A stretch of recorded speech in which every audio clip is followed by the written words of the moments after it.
Jake spent his final day of decision walking around his ranch and thinking. Rex followed him everywhere, sensing that something important was happening. The old dog seemed to understand that their quiet life was about to change forever. As the sun began to set, Jake found Chief Running Bear sitting by the creek again, waiting patiently for his answer. The three daughters were nearby, but far enough away to give Jake and their father privacy for this crucial conversation. "I have made my choice," Jake said, his heart beating fast. Chief Running Bear looked up at him with wise, knowing eyes. "Tell me. I choose Dancing Moon," Jake said simply. "If she will have me," the chief nodded slowly. "Why Dancing Moon?" Jake had thought about this question all day. Morning Star is a wonderful healer with important work to do. Swift River is an amazing horse trainer who needs freedom to follow her adventures. Both of them have dreams that don't include settling down with a poor rancher right now. And Dancing Moon? Dancing Moon asked about my dreams. She saw possibilities for our future together. When she talked about her own hopes, they included making this ranch a place where people could come together. Jake looked toward where Dancing Moon was sitting with her sisters. "I think we want the same things from life." Chief Running Bear stood up and called to his daughters. All three came over, their faces serious but hopeful. "Jake Morrison has made his choice," the chief announced. "He has chosen Dancing Moon." Morning Star smiled and stepped forward. "I'm happy for both of you. You will be good for each other." Swift River nodded in agreement. "I could see yesterday that Dancing Moon's heart was already given, and yours too, Jake. But it was Dancing Moon's reaction that mattered most." She looked at Jake with tears of joy in her eyes. "Yes," she said simply. "Yes, I want to marry you." Jake felt like his heart might burst with happiness. "Are you sure?" "I don't have much to offer except a struggling ranch and a lot of hard work." Dancing Moon took his hands in hers. "You offer something more valuable than money. You offer a partnership, a chance to build something meaningful together." Chief Running Bear looked pleased. "Then we will have a wedding ceremony that honors both of your traditions." The next week was a whirlwind of activity. Chief Running Bear sent word to his tribe about the upcoming wedding, and people began arriving at Jake's ranch to help with preparations. Jake was amazed by how welcoming everyone was to him. Despite him being an outsider, the women of the tribe taught Jake about Crow wedding traditions while the men helped him repair his ranch and prepare for the ceremony. Jake's neighbor Tom Wilson rode over when he saw all the activity and was delighted to learn about the wedding. "I'll spread the word in town," Tom said with a big grin. "This is going to be the most interesting wedding this territory has ever seen." Soon, white settlers from Cedar Falls were arriving alongside members of the Crow tribe. Jake had worried that there might be tension between the two groups, but Dancing Moon had been right about his ranch being a place where people could come together. Everyone was focused on celebrating love and new beginnings. The wedding ceremony itself was beautiful, beyond anything Jake had imagined. They held it outdoors on a hill overlooking Jake's ranch, with the mountains in the background. Dancing Moon wore a traditional Crow wedding dress, made of soft leather and decorated with beautiful beadwork that told the story of their courtship. Jake wore his best clothes with a special vest that Dancing Moon had made for him. Chief Running Bear performed the ceremony in both English and Crow language, explaining each tradition to everyone present. They exchanged vows while standing in a circle of friends and family from both cultures. Jake promised to honor Dancing Moon's heritage while she promised to help him build their ranch into something greater than he'd ever dreamed. The celebration afterward lasted 3 days. People from both cultures shared food, stories, music, and dances. Jake learned traditional Crow games while some of the tribe members tried their hand at horseshoe throwing and other frontier activities. But the best part for Jake was seeing Dancing Moon's vision start to come true. White settlers and Native Americans who had never really talked to each other before were laughing together, sharing knowledge, and making friendships. Several trading relationships began during those 3 days that would benefit both communities for years to come. Chief Running Bear gave Jake and Dancing Moon a wedding gift that changed everything. 20 head of prime cattle, and 4 excellent horses. A father's gift to help his new son-in-law succeed, he said with a smile. The chief also taught Jake the advanced ranching techniques he'd mentioned during the storm. How to read the land and work with it instead of against it. How to find the best grazing areas and water sources. How to predict weather patterns and prepare for difficult seasons. With Dancing Moon's artistic eye and business sense, they redesigned the ranch layout to be more efficient and beautiful. She suggested building a large barn that could serve as a meeting place for traders and travelers. She planned a garden that would provide both food and medicinal plants that Morning Star had taught them about. Within 6 months, Jake's ranch was transformed. The cattle were healthy and multiplying. Thunder was feeling young again with Swift River's treatments and was helping to train the new horses.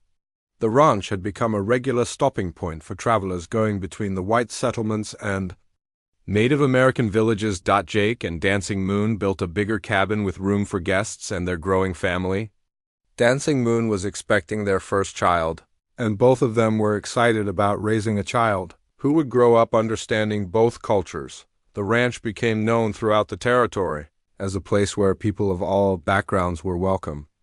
Traders came to buy cattle and horses. Settlers came for Dancing Moon's beautiful crafts and Jake's honest dealing. Members of various tribes came to share knowledge and trade goods. Jake often stood on his porch in the evenings, watching the sunset and thinking about how much his life had changed. A year ago, he'd been a lonely, failed rancher on the verge of losing everything. Now he was a successful businessman, a husband, and soon to be a father. Rex had adapted well to the busy ranch life, though he sometimes looked at Jake with an expression that seemed to say, "Remember when it was just you and me?" But even the old dog seemed happier with so much activity and so many people to watch over. Dancing Moon would join Jake on the porch those evenings, and they would talk about their plans for the future. They wanted to expand the ranch, maybe. Establish a school where children from both cultures could learn together. They dreamed of their children growing up in a world where the color of someone's skin mattered less than the content of their character. "Do you ever regret choosing me over my sisters?" Dancing Moon asked one evening as they watched the stars come out. Jake put his arm around her and pulled her close. "Never. Morning Star is healing people all across the territory now. Swift River is training horses for 3 different tribes and having the adventures she always wanted. And I'm here with you, building something that matters." Dancing Moon smiled and placed her hand on her growing belly. "Our child will grow up in a world where different peoples can live and work together in peace." Jake looked out over his thriving ranch, listening to the sounds of cattle, horses, and people from many backgrounds working together in harmony. He thought about that desperate, lonely man he'd been just 1 year ago, and he could hardly believe. This was the same life. Sometimes the best things in life come when you least expect them, and sometimes the greatest wealth is found not in gold or silver, but in the love of a good woman and the satisfaction of building something meaningful together. The weather forecast had been calling for storms all week, but nobody expected what hit Willowbrook that Tuesday morning. Lucy woke up to the sound of rain hammering against her bedroom window like angry fists. The wind was howling so loud it almost drowned out her alarm clock. She stumbled to the kitchen and flipped the light switch. Nothing. She tried again, jiggling the switch the way her grandmother used to do when the old wiring acted up. Still, nothing. The power was out. Lucy grabbed her phone and used its flashlight to navigate to the kitchen window. Outside, she could see tree branches whipping back and forth like they were trying to escape their trunks. The street was already flooded, with water rushing down toward the creek that ran behind the town. Her first thought wasn't about her own comfort or safety. It was about the store. All that food in the refrigerated sections would spoil if the power stayed out too long. The ice cream, the milk, the fresh meat that old Mr. Peterson ordered special every week for his anniversary dinner. Lucy threw on her rain boots and the yellow slicker that had belonged to her grandmother. The walk to the store, usually a pleasant 5-minute stroll, became a battle against the wind and rain. She had to stop twice to catch her breath and wipe the water from her eyes. When she finally reached Miller's corner store, her heart sank. One of the front windows had a spider web crack running across it, probably from a flying branch.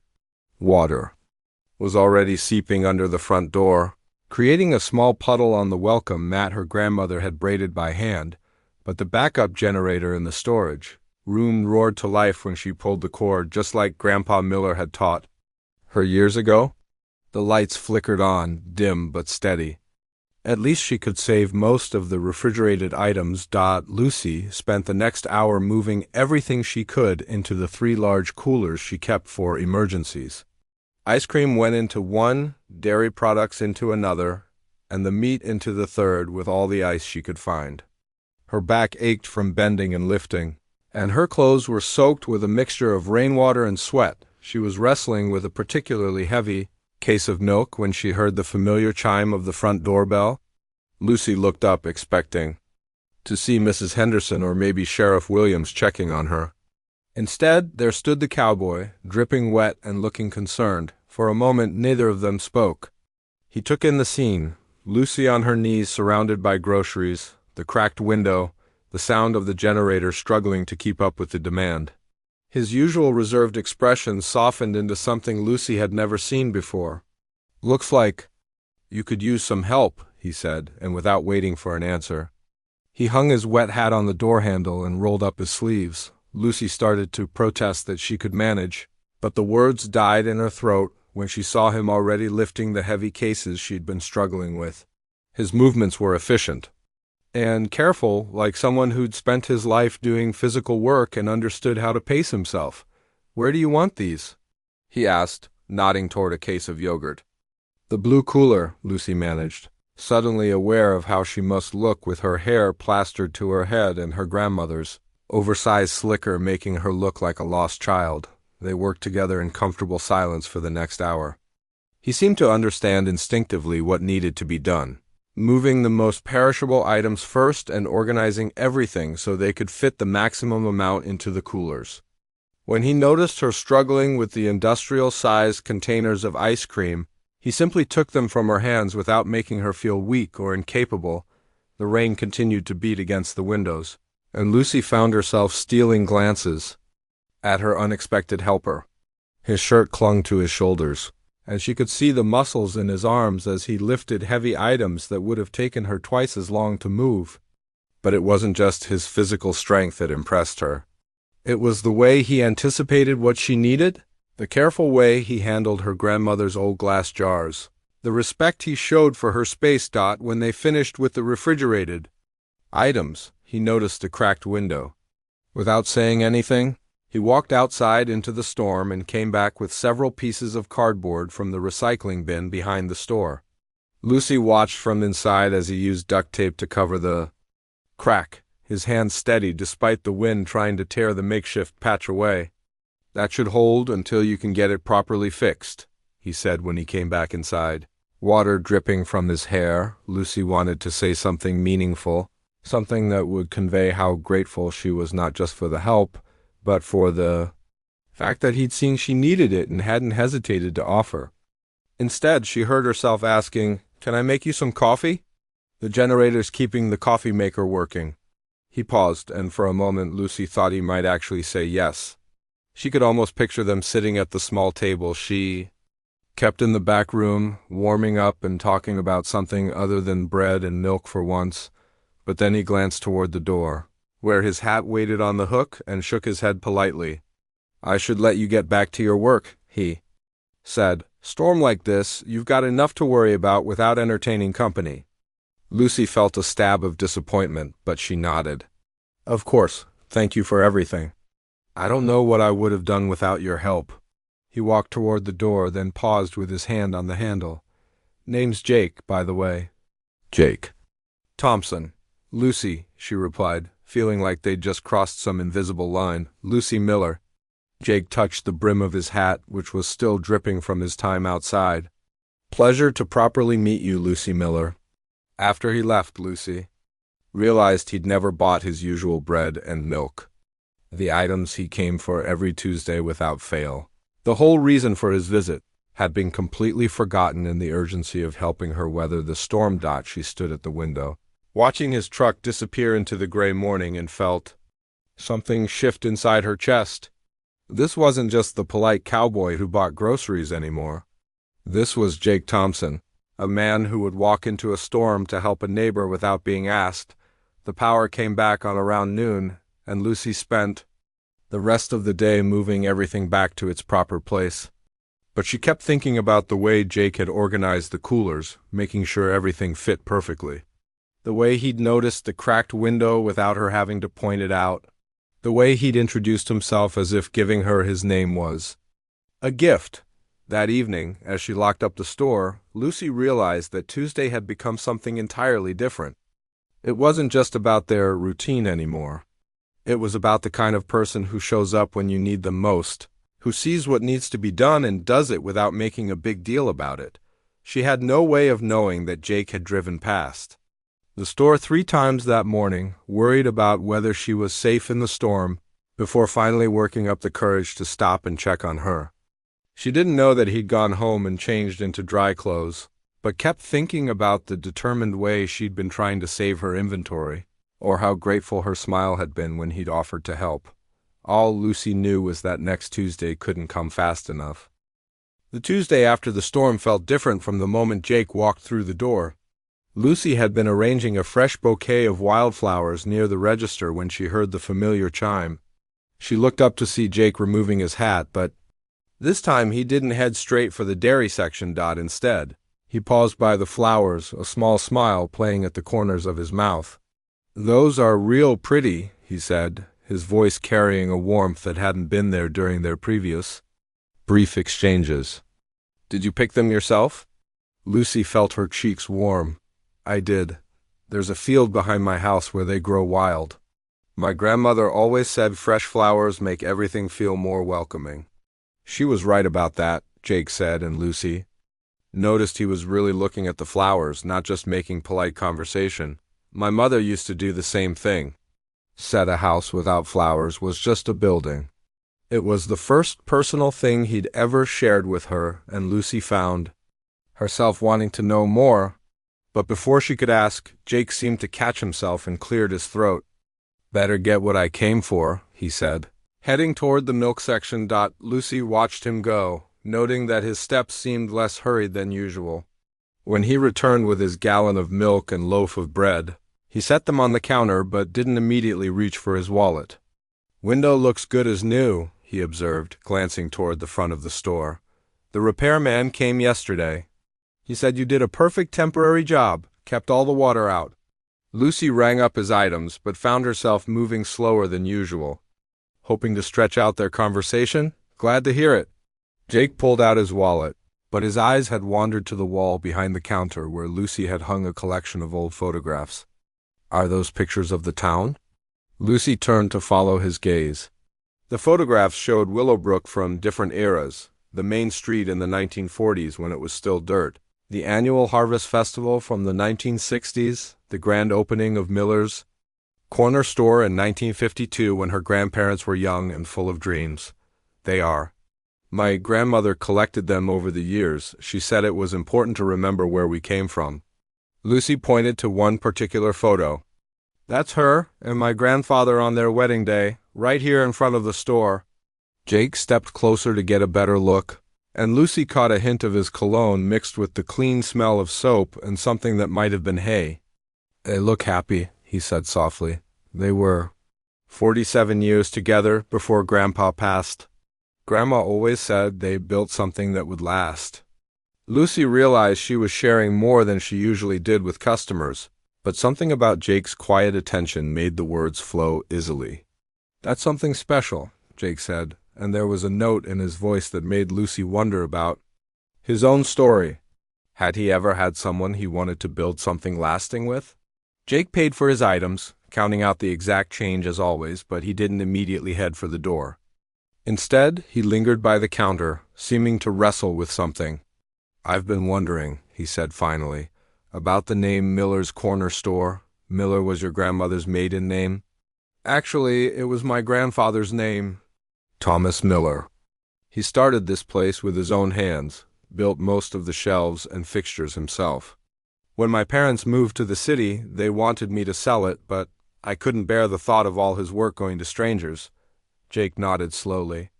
Takes courage to keep a family business going. Not everyone would take that on. Sometimes. I wonder if I'm crazy for trying, Lucy admitted, surprising herself with her honesty. The big chain stores make everything so much cheaper. Most days I feel like I'm fighting a losing battle. You're not fighting alone, Jake said quietly. Places like this matter. They're the heart of a community. Lucy felt something flutter in her chest at his words. You really think so? I know. So, Jake picked up his bags but made no move toward the door. My uncle always said that when the small businesses disappear, the soul of a town goes with them. Your uncle? Lucy asked, sensing another small opening into Jake's life.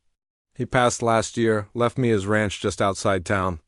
Jake's expression grew thoughtful. He would have liked this place. Would have liked you too? The compliment was so unexpected and genuine that Lucy felt her breath catch. I'm sorry for your loss, she said softly. Thank you, he was a good man. Taught me most of what I know about ranching. Jake shifted the bags in his hands. Well, I should let you get back to your work. But he still didn't leave. Instead, he glanced around the store as if seeing it for the first time. I don't think I've ever really looked at this place before. Just came in, got what I needed, and left. Most people do that, Lucy said. Nothing wrong with it. Maybe there is, though. Jake's eyes met hers. Maybe we miss important things when we're always in a hurry. Lucy felt her heart skip. Was he talking about the store, or something else entirely? The way you've got everything organized, Jake continued. It's thoughtful. Like someone put real care into making sure people can find what they need. I try to think about what would make shopping easier for folks. Mrs. Henderson has arthritis, so I keep her usual items on the lower shelves. Mr. Peterson is tall, so I put his coffee on the top shelf where he can reach it without asking for help. Jake smiled, and Lucy realized it was the first time she'd seen him truly smile. It transformed his whole face, making him look younger and somehow more approachable. That's exactly what I mean. You know your customers, you care about them. They're not just customers, Lucy said. They're neighbors, friends. Some of them watched me grow up in this store. That's a rare thing these days. Jake finally took a step toward the door, but turned back. Same time next week? It was such a simple question, but something about the way he asked it made Lucy's pulse quicken. I'll be here, she said. Good, Jake said, settling his hat on. His head. I'll see you then, Lucy. After he left, Lucy stood at the counter for a long moment, replaying their conversation. It had been the longest they'd ever talked, and she found herself hungry for more. She wanted to know about his uncle. About the ranch, about what had brought him to Willowbrook. She wanted to know if he was as lonely as she sometimes felt, running a business that tied her to one place while most people her age were out exploring the world. The rest of the day passed in a blur of routine tasks, but Lucy's mind kept drifting. Back to the way Jake had looked at the photographs, the gentleness in his voice when he talked about his mother and flowers, the way he'd seemed genuinely interested in her family's history. That evening, she found herself picking fresh wildflowers. For next week's arrangement, choosing the brightest and most cheerful blooms she could find. If Jake liked flowers, she wanted to have the prettiest ones possible. She had no way of knowing that Jake had driven home thinking about the pride in her voice when she talked about her grandparents, or the way her eyes had lit up when she described taking care of her regular customers. He kept thinking about how young she'd looked when she'd admitted to worrying about keeping the store afloat, and how much he'd wanted to tell her that anyone with that much dedication and heart was going to succeed. As he sat on his porch that evening, Jake realized that Tuesday had become more than just a trip to town for supplies. It had become the day he looked forward to all week. The day when he got to spend a few precious minutes with someone who understood what it meant to care for something bigger than yourself. The fourth Tuesday arrived with gray clouds hanging low over Willowbrook, matching the expression on Jake's face when he walked into the store. Lucy noticed immediately that something was different. His usual quiet confidence had been replaced. by something heavier, like a man carrying invisible weight on his shoulders. "Morning, Jake," Lucy said, trying to sound cheerful despite the worry that immediately crept into her chest. She'd been looking forward to this Tuesday all week, especially after their longer conversation the previous time. "Morning," Jake replied, but his voice lacked its usual warmth.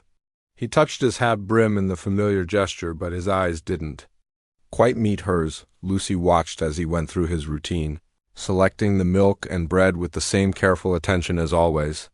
But when he brought the items to the counter, she could see the tension in his jaw, the way his fingers drummed against the counter while she rang them up. "867, she said softly, but instead of reaching for his wallet, Jake just stared at the items on the counter. "Jake? Everything all right?" He looked up then, and Lucy saw something in his eyes she'd never seen before, uncertainty, maybe even fear. "Can I ask you something, Lucy?" "Of course." Lucy leaned forward slightly, giving him her full attention. "How do you know when it's time to give up on something? When you've tried everything you can think of, but it's just not working." The question caught Lucy off guard. She'd expected him to ask about the weather or maybe comment on the new display she'd set up near the front window. Instead, he was asking her something deeply personal, something that clearly mattered to him. "Are we talking about the ranch?" she asked gently. Jake's smile was bitter. "Is it that obvious? You mentioned your uncle left it to you. Starting a ranch is hard work. I imagine keeping one going is even harder." Jake let out a long breath, and some of the tension seemed to leave his shoulders. "I thought I could figure it out. Uncle Ray made it look so easy when I was growing up. Spend summers there, help with the cattle, listen to his stories about the land. But running the whole operation myself, ... He shook his head. "I'm drowning, Lucy." Lucy felt her heart clench. She'd seen that look before in the mirror during the first year after she'd taken over the store. The overwhelming feeling of being responsible for something bigger than yourself, of carrying the weight of family legacy and personal dreams all at once. "What kind of problems are you having?" she asked. Jake seemed surprised by the directness of her question. "You really want to know?" "I really do." Jake pulled out his wallet and paid for his items, but instead of leaving, he leaned against the counter. "The cattle are healthy and the land is good. Uncle Ray left me everything in decent shape, but I can't seem to make the numbers work. I'm selling to the same buyers he always used, but the prices they're offering aren't enough to cover the expenses. Feed costs have gone up, veterinary bills are higher than expected, and the equipment needs constant repairs." Lucy nodded, thinking, "Have you looked into selling directly to local markets instead of going through the big buyers?" "What do you mean?" "Well, take milk, for instance." Lucy gestured to the gallon in his bag. "I have to buy this from a distributor who gets it from a big dairy operation 3 hours away. The milk travels all that distance, sits in warehouses, gets marked up by middlemen. By the time it gets to my customers, it's not as fresh as it could be, and it costs more than it should." Jake's eyes sharpened with interest. "You're saying I should sell directly to stores like this? Maybe, or farmers markets? Or even straight to customers who want farm-fresh products?" Lucy was warming to the subject now. "People around here care about supporting local businesses. They'd probably pay a little more for milk that comes from just outside town, especially if they knew it was fresher and they were helping a neighbor." "I never thought about that," Jake admitted. "Uncle Ray always sold to the same company his father had sold to. I just assumed that was how it was done. Sometimes the old ways work, but sometimes you have to try new approaches." Lucy smiled. "When I first took over this store, I was trying to compete directly with the big chain store that opened outside town.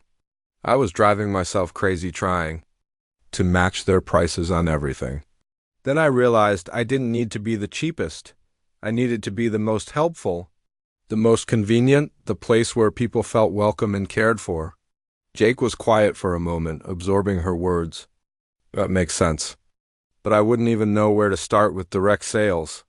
"I could help you figure it out," Lucy said, the words coming out before she'd fully thought them through. "I mean, if you want. I know most of the business owners in town, and I understand." How local supply chains work? Jake stared at her for a long moment, and Lucy felt her cheeks grow warm. Had she overstepped? Was she being too forward? "You'd do that?" he asked finally. "Neighbors help neighbors," Lucy said, echoing the words he'd spoken during the storm. "Besides, if you succeed, maybe I could start carrying some of your products here. Fresh milk, maybe eggs if you have chickens. It would be good for both of us." A slow smile spread across Jake's face, the first genuine smile she'd seen from him all morning. That might actually work. Of course it might work. You just need to think like a businessman instead of just a rancher. And you could? Teach me how to do that? Lucy felt a flutter of excitement in her stomach. "I could try. Would you like me to take a look at your numbers? Maybe this weekend?" Jake hesitated, and for a moment Lucy thought he might decline. Then he nodded. "Saturday afternoon? I could show you around the ranch, explain how everything works." "That sounds perfect." Lucy's heart was beating faster now. She was going to see where Jake lived, understand his daily life in a way she'd only imagined before. "There's just one thing," Jake said, his expression growing serious again. "If you look at the books and decide it's hopeless, I need you to tell me straight. I can't keep throwing good money after bad just because it was Uncle Ray's dream." Lucy met his eyes steadily. "I promise I'll give you my honest opinion. But Jake, don't give up before you've tried every option. Sometimes the solution is simpler than we think." Jake picked up his bags but lingered by the counter. "Lucy, I don't know how to thank you for this." "You don't need to thank me. Just promise me you won't make any big decisions until after we've had a chance to look at everything together." "I promise." Jake settled his hat on his head. "Saturday around 2? I'll be there." After Jake left, Lucy stood behind the counter feeling like the whole world had shifted. She was going to see Jake's ranch.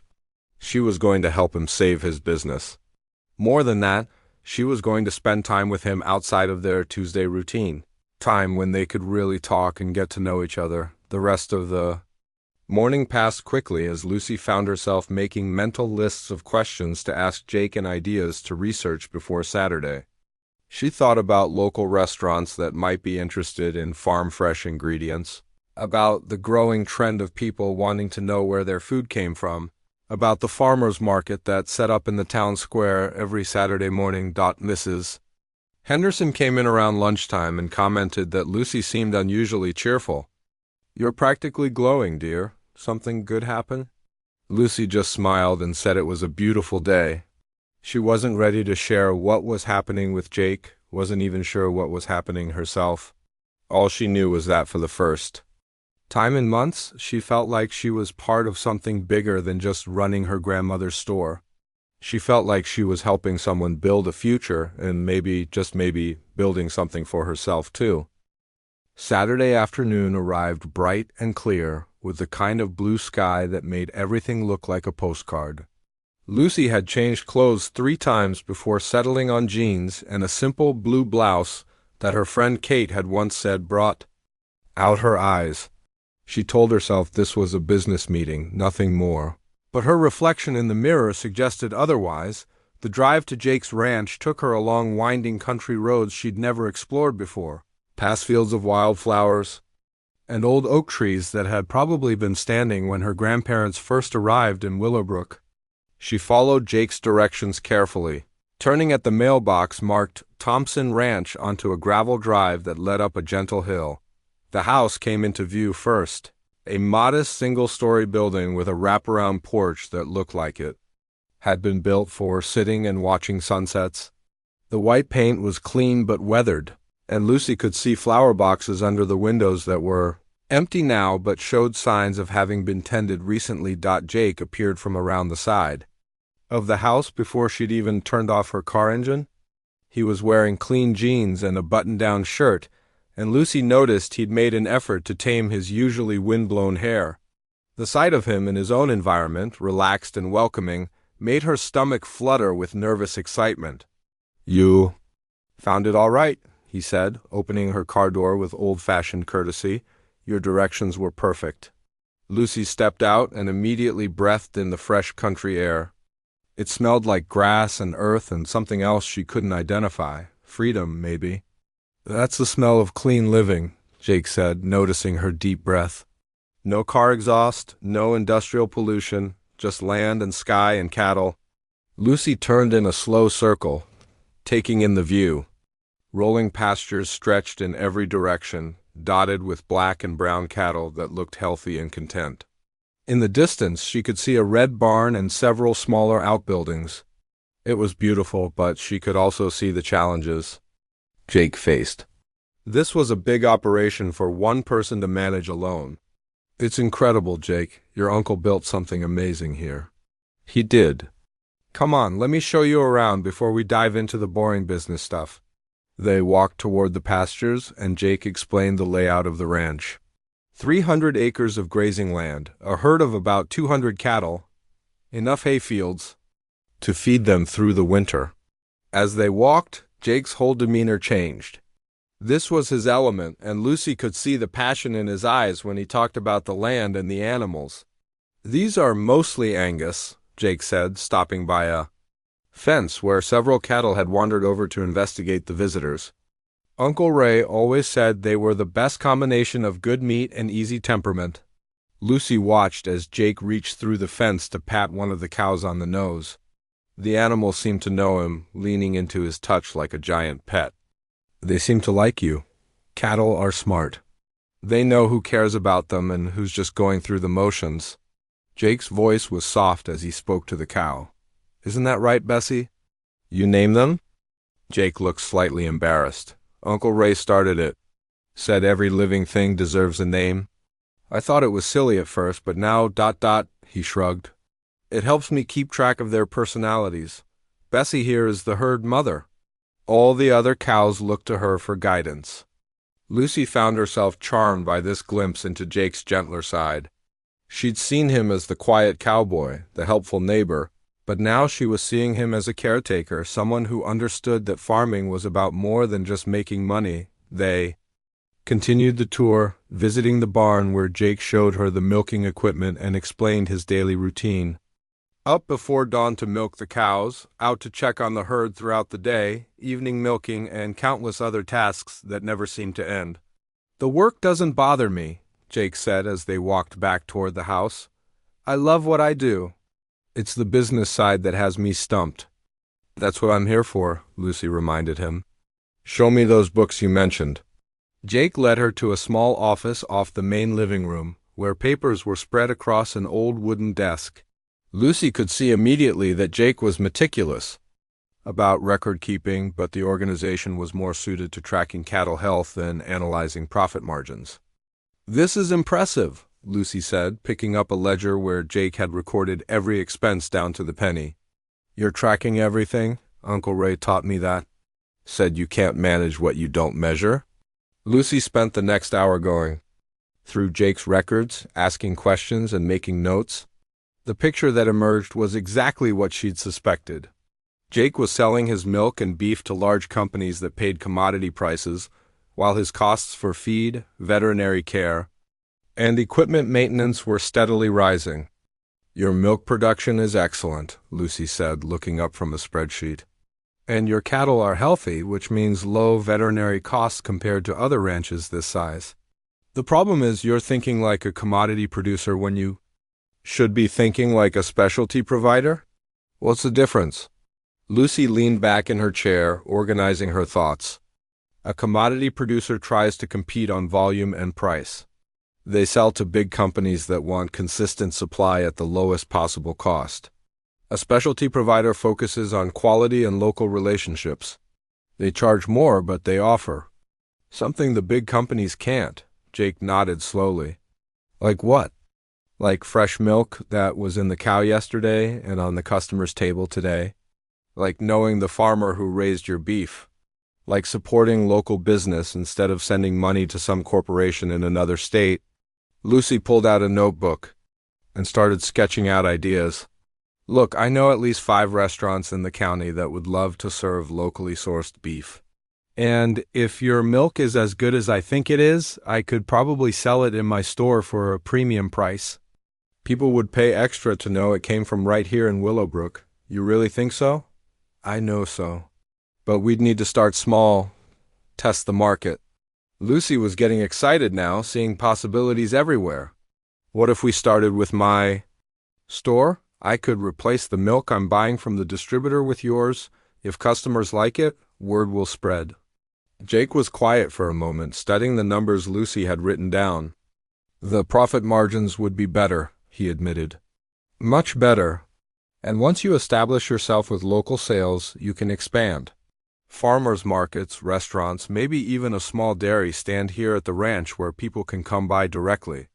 From you, a dairy stand? Jake looked intrigued. Why not? You're only 20 minutes from town. Families would love to drive out here on weekends, let their kids see real farm animals, buy fresh milk and eggs. Make it an experience, not just a transaction. Jake stood up and walked to the window that looked out over his pastures. Lucy could see him imagining the possibilities, weighing the risks against the potential rewards. It would mean changing everything about how I do business, he said finally. Not everything. You'd still be raising cattle and producing milk. You'd just be selling it differently. Jake turned back to her, and Lucy saw something in his eyes that hadn't been there when she'd arrived. Hope. What would you need from me to make this work? A partnership, Lucy said without hesitation. I help you develop the local market. And you provide me with products I can sell in my store. We both benefit. A partnership, Jake repeated thoughtfully. Equal partners, we share the risks and the profits. Jake extended his hand across the desk. Partners, then. Lucy shook his hand, feeling the calluses from years of ranch work and the strength in his grip. But more than that, she felt a connection. Between them, the sense that they were embarking on something important together. There's one more thing I want to show you, Jake said, not letting go of her hand immediately. Come outside. He led her to the back porch, where the view opened up to show the entire valley spread out below them. The sun was beginning to set, painting the sky in shades of orange and pink that reflected off the pond near the barn. This is why Uncle Ray never wanted to sell, Jake said softly. It's not just about the money. It's about being part of something permanent, something that matters. Lucy stood beside him, watching the cattle move slowly across the pasture in the golden light. For the first time in years, she felt like she was exactly where she belonged. The weeks following their partnership agreement transformed both Lucy's store and Jake's routine in ways neither of them had expected. What started as a simple business arrangement quickly became something much more complicated and wonderful. Jake now visited the store 3 times a week instead of just Tuesdays. Monday mornings brought fresh milk in glass bottles that Lucy had ordered specially, each one labeled with a simple sticker that read Thompson Ranch, fresh from Willowbrook. Wednesday afternoons, Jake would deliver farm-fresh eggs in cartons that Lucy's regular customers had started asking for by name. And Fridays meant a delivery of whatever seasonal produce Jake had managed to grow in the small garden. Behind his house, the changes were immediate and encouraging, Mrs. Henderson declared. The milk was the best she'd tasted since her childhood on her grandfather's farm. Young mothers driving through town would stop specifically to buy eggs for their families, telling Lucy they felt good about knowing exactly where their food came from. Even skeptical teenagers admitted that Jake's tomatoes tasted better than anything from the supermarket, but the real change was in Jake and Lucy themselves. Their brief Tuesday encounters had evolved into longer conversations that neither seemed eager to end.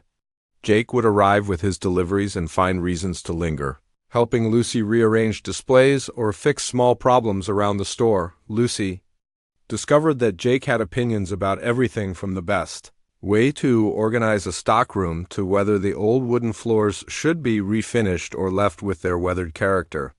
You know, Jake said one Wednesday afternoon as he helped Lucy stack egg cartons in the refrigerated case, I never realized how much thought goes into running a store like this. Lucy looked up from the inventory sheet she was updating. What? Do you mean the way you arrange everything? It's not random, is it? You put the most popular items at eye level, keep the heavy stuff on lower shelves so people don't have to strain to reach it. Even the way you organize the checkout area so people see the local honey and homemade jam while they're waiting. Lucy felt a warm flush of pleasure at his observation.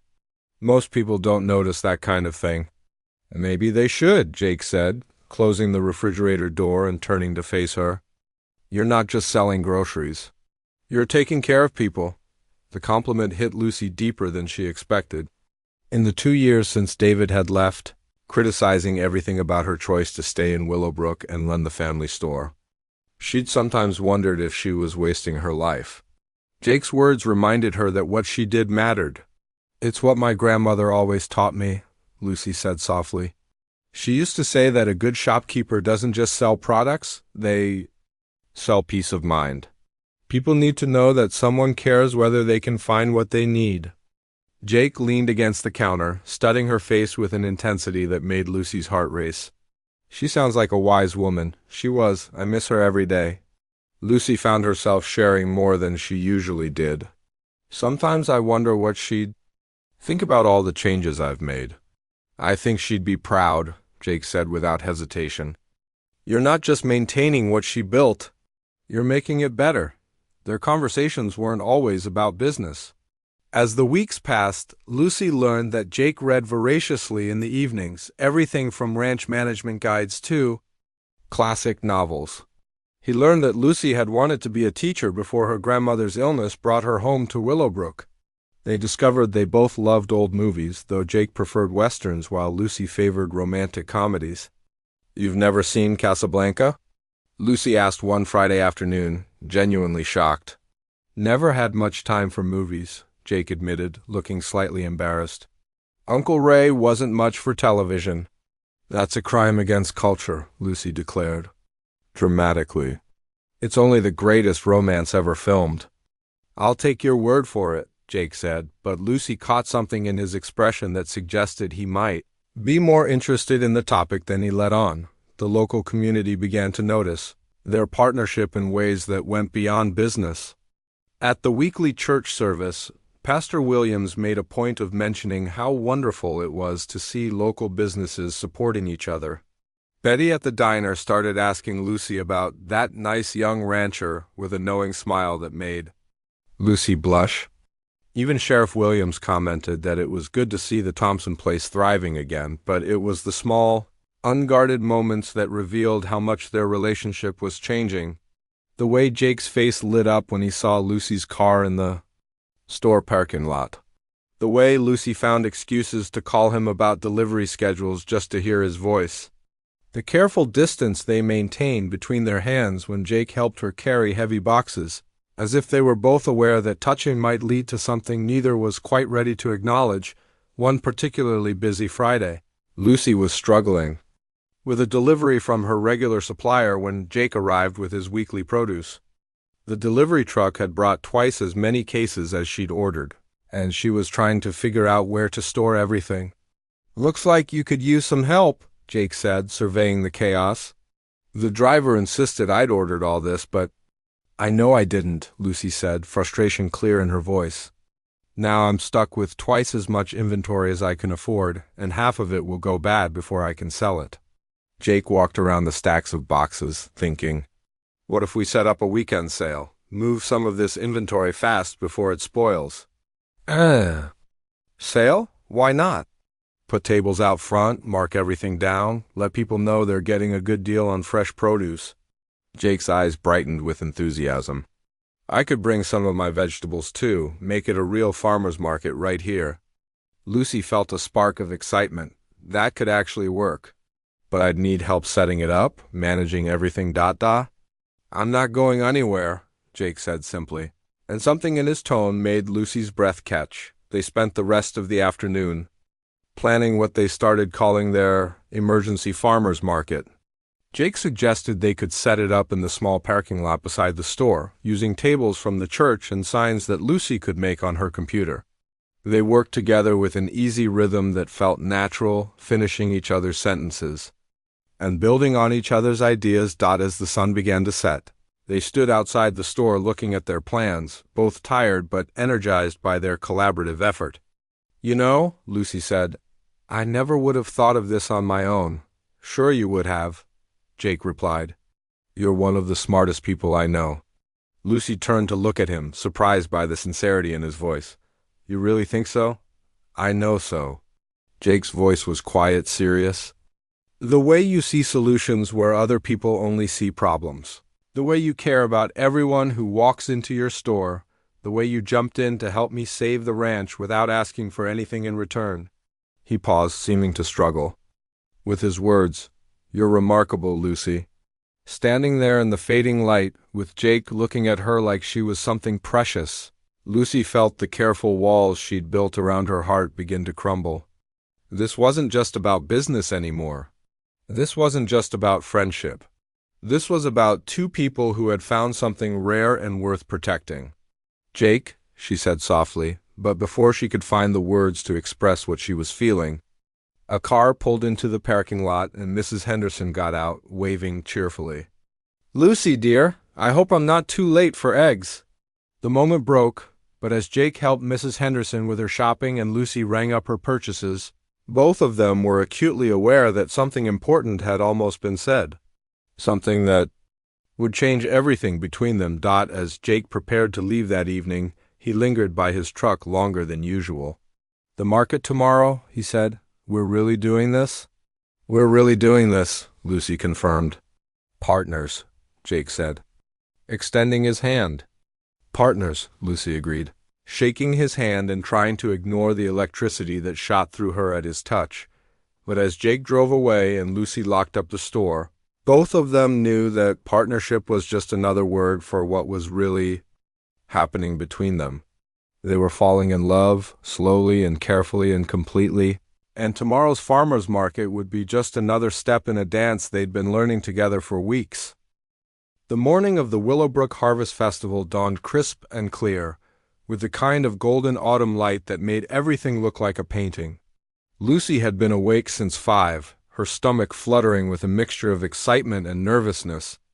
That had nothing to do with the festival itself, and everything to do with the fact that she'd be spending the entire day working alongside Jake. The festival was an annual tradition that brought the whole county together in the town square. Local businesses set up booths, families brought picnic lunches, and everyone who lived within 50 miles seemed to show up for the food. Music and sense of community that made small-town life special. Lucy had volunteered to run a booth selling homemade preserves and local honey using the same recipes her grandmother had perfected over decades. She'd been making jam since dawn, filling mason jars with strawberry, peach, and blackberry preserves that filled her kitchen with the sweet scent of summer. Jake arrived at 9 sharp to help her load everything into his truck. He'd offered to transport her supplies and help set up the booth, and Lucy had gratefully accepted. She was learning that Jake was the kind of person who anticipated what needed to be done and quietly did it, without making a big show of his helpfulness. Smells like heaven in here, Jake said as he entered her kitchen, where dozens of labeled jars sat cooling on every available surface. I might have gone a little overboard, Lucy admitted, gesturing at the abundance of preserves. I was nervous about running out, so I kept making more. Better to have too much than too little, Jake said, carefully loading jars into padded crates. Besides, if people taste these, you'll sell every jar. The festival was already bustling when they arrived at the town square. Volunteers were setting up tables, hanging banners, and testing the sound system for the afternoon's entertainment.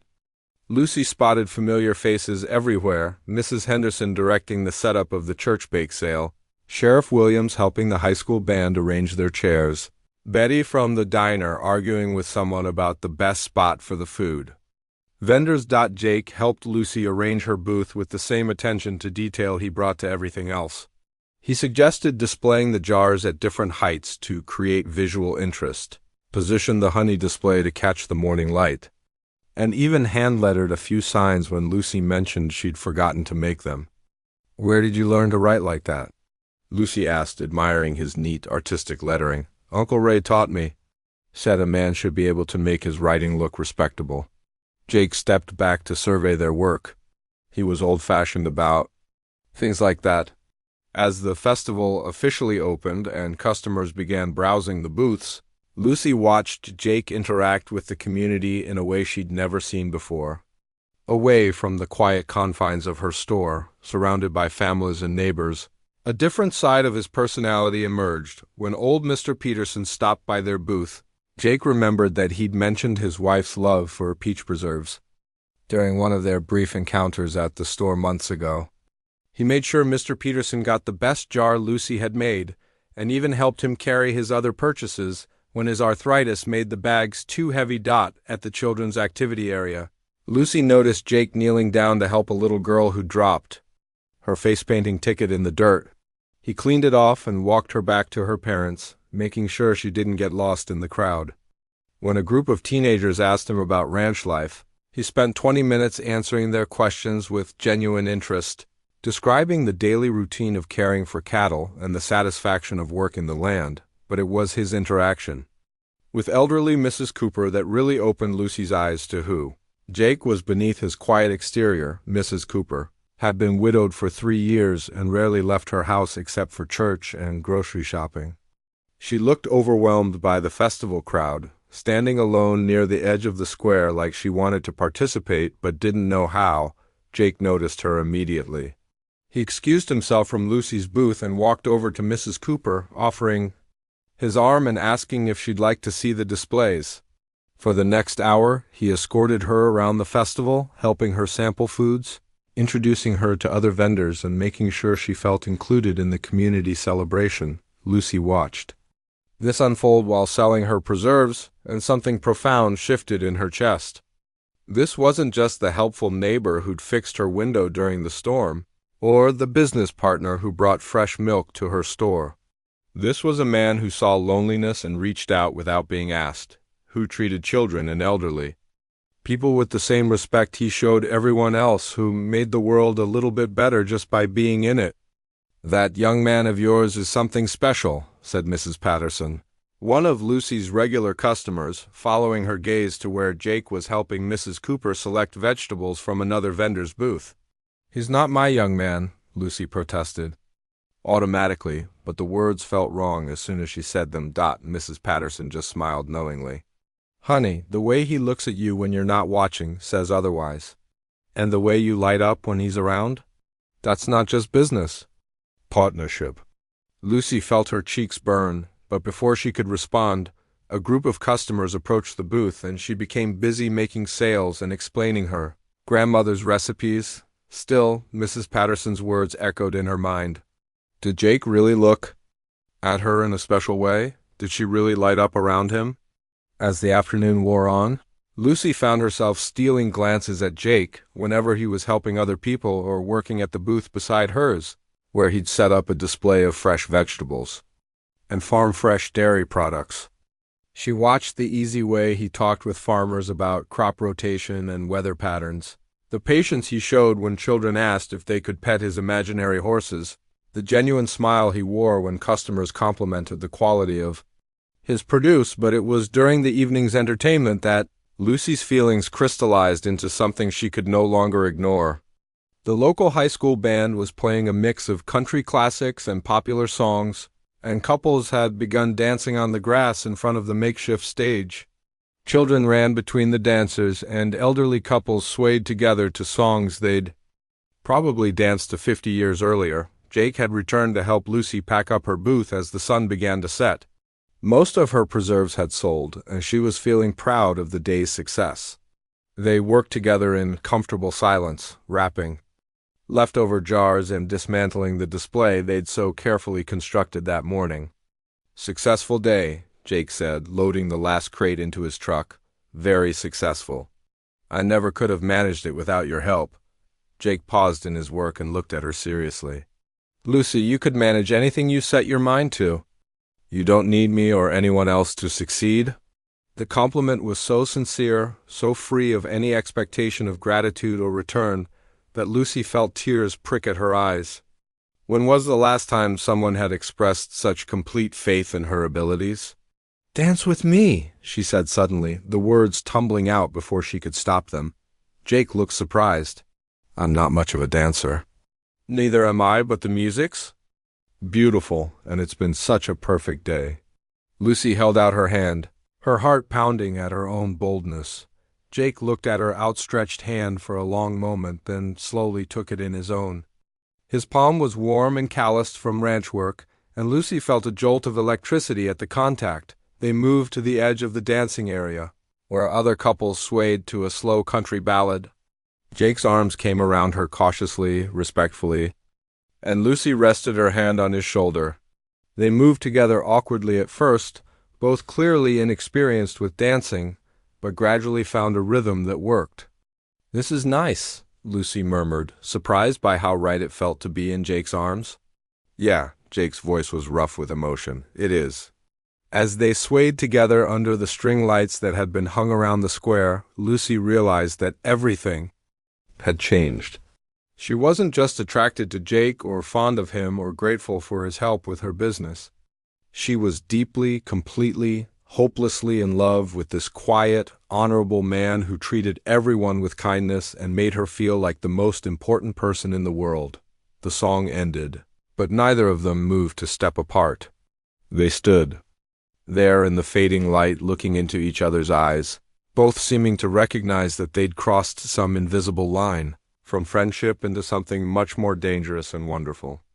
"Lucy," Jake started to say, his voice barely above a whisper, but before he could finish the thought, the band struck up a lively tune and a group of teenagers bumped into them, laughing and apologizing as they claimed the dancing space. The moment broke, but as Jake steadied Lucy with his hands on her shoulders, both of them knew that something irreversible had happened. They were in love, whether they were ready to admit it or not. And tomorrow they'd have to figure out what that meant for their carefully constructed partnership and the safe distance they'd been maintaining between their hearts. The Tuesday morning after the Harvest Festival felt different in ways that Lucy couldn't quite put into words. She'd arrived at the store earlier than usual, unable to sleep past 5:30, her mind replaying every moment of their dance under the string lights. The memory of Jake's arms around her, the way he'd looked at her when the music ended, the almost kiss that had been interrupted by laughing teenagers. It all felt like a beautiful dream that might disappear if she examined it too closely.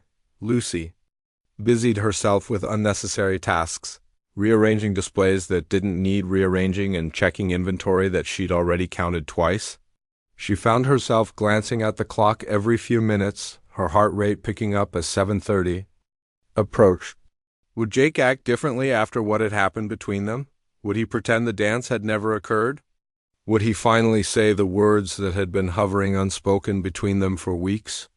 At exactly 7:28, she heard the familiar sound of Jake's truck pulling into the parking lot. Lucy's stomach fluttered as she smoothed her hair and checked her reflection in the front window. She'd chosen her outfit carefully that morning, a soft green sweater that Kate had once said brought out her eyes, and the jeans that made her feel confident and comfortable. The bell above the door chimed. But instead of Jake's usual purposeful entrance, he hesitated in the doorway for a moment. Lucy looked up from the register where she'd been pretending to organize receipts, and their eyes met across the store. Something electric passed between them, an acknowledgement of everything that had changed and everything that was about to change. "Morning, Lucy," Jake said, his voice softer than usual. He was holding his usual items, the gallon of milk and loaf of bread, but his grip on them seemed uncertain, as if he wasn't quite sure what to do with his hands. "Morning, Jake," Lucy replied, her own voice barely above a whisper. Jake walked toward the counter, but his usual confident stride had been replaced by something more cautious. Lucy noticed that he'd taken extra care with his appearance that morning. His shirt was pressed crisp, his hair was neatly combed, and he smelled faintly of the aftershave he usually saved for church. He set the milk and bread on the counter, but instead of reaching for his wallet, he just stood there, looking at the items as if they held the answers to questions he didn't know how to ask. "Jake?" Lucy prompted gently. "Everything all right?" Jake looked up at her then, and Lucy saw something in his eyes that made her breath catch. It was vulnerability mixed with determination, fear mingled with hope. It was the look of a man who was about to take the biggest risk of his life. "Lucy," he began, then stopped, running a hand through his carefully combed hair. "I've been coming to this store every Tuesday for months now, buying the same things, saying the same words. Following the same routine? Lucy nodded, not trusting her voice to remain steady. At first, it was just about the milk and bread. Uncle Ray had always shopped here, and it seemed like the right thing to do, supporting local business. Jake's hands rested on the counter, and Lucy noticed they were trembling slightly. But somewhere along the way, it stopped being about the groceries. Lucy's heart was beating so hard she was sure Jake must be able to hear it. What did it become about? Jake's eyes never left hers. It became about seeing you? About those few minutes every week when I got to be in the same room as the kindest, smartest, most beautiful woman I'd ever met. Lucy felt tears prick at her eyes. Jake ... I'm not good with words, Lucy. Never have been. I'm better with actions, with showing people how I feel rather than telling them. He took a shaky breath. But some things need to be said out loud, even if you're scared of making a fool of yourself. Lucy wanted to tell him that he could never make a fool of himself, that she'd been hoping for this moment for weeks.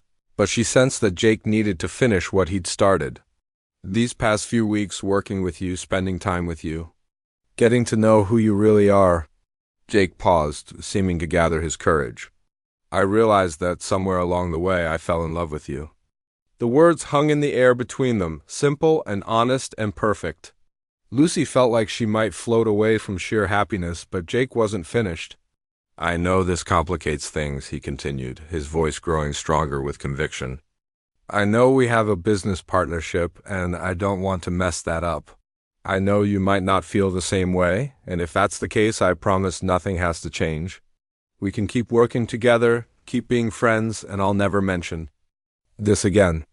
Lucy started to speak, but Jake held up a gentle hand. But I couldn't keep coming here, looking at you, working beside you, dancing with you like we did Saturday night without telling you the truth.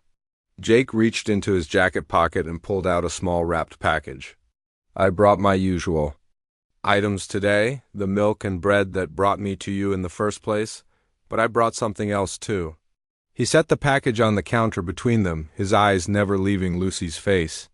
I brought my heart, Lucy, and if you'll take it's yours for as long as you want it. Lucy stared at the small package, her vision blurring with tears of joy. When she looked back up at Jake, she saw love and hope and a little bit of fear in his expression, and she realized that this beautiful, honest man had just handed her everything he was. Jake, she whispered, reaching across the counter to cover his hands with hers, you wonderful, impossible man. Don't you know that my heart has been yours for weeks? Jake's face transformed with a smile so bright it could have powered the whole store. Are you saying? I'm saying I love you too, Lucy said, laughing through her tears. I love the way you help people without being asked. I love how gentle you are with Mrs. Cooper and how patient you are with children. I love that you name your cows and that you press your shirts and that you count out exact change every single time. Jake came around the counter then, and Lucy met him halfway.